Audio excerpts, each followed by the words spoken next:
On connaît leurs noms. On parle d'eux dans les livres, dans les films, parfois même dans des chansons.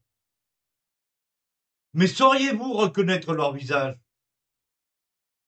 Voici 10 figures de l'histoire criminelle française. Je vous raconte leur histoire et je vous donne quelques indices. À vous de deviner qui c'est avant que je ne donne leur nom. Allez, c'est parti. Pendant la Première Guerre mondiale, il attire des femmes seules, leur premier mariage, puis les fait disparaître.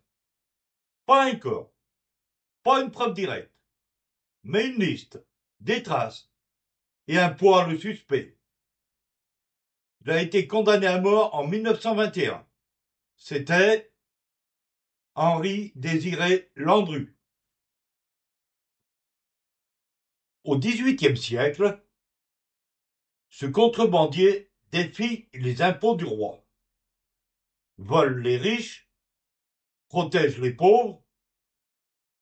On l'admire autant qu'on le craint. Sa tête finira sur une pique en 1755. C'est un certain Louis Mandrin. Nous sommes en 1793.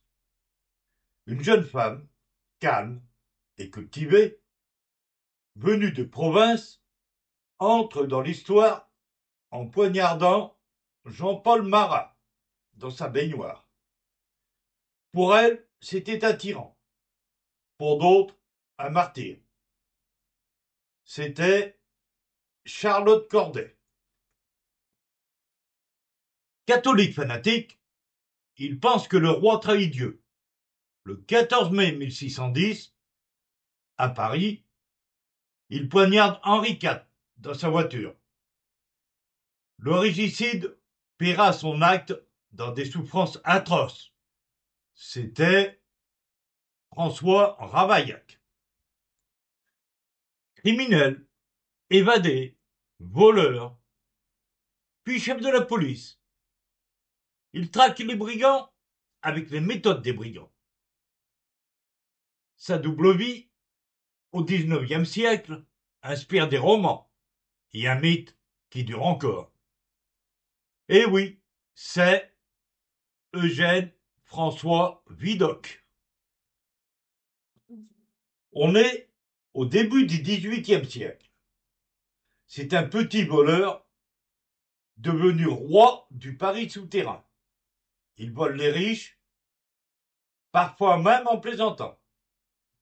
Adulé du peuple, haï des puissants, il sera roué vif en 1721. C'était Cartouche. Ennemi public numéro 1 des années 50. Meurtre, braquage, évasion.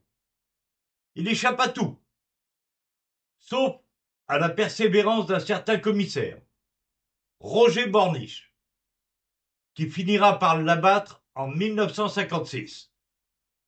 C'était Émile Buisson. Danseuse néerlandaise, charmeuse, voyageuse et accusée d'espionnage pendant la Première Guerre mondiale. Mythe ou réalité?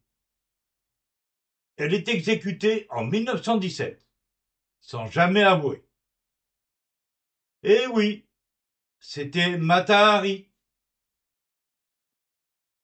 Braqueur des années 40, rapide, violent, insaisissable, premier à être surnommé ennemi public numéro 1 en France. Il meurt jeune, en cavale, d'une balle dans la tête, en 1946. C'était Pierrot le Fou. On l'appelle la Veuve Noire. Entre 1927 et 1949, plusieurs membres de sa famille meurent mystérieusement. Mais les preuves sont minces.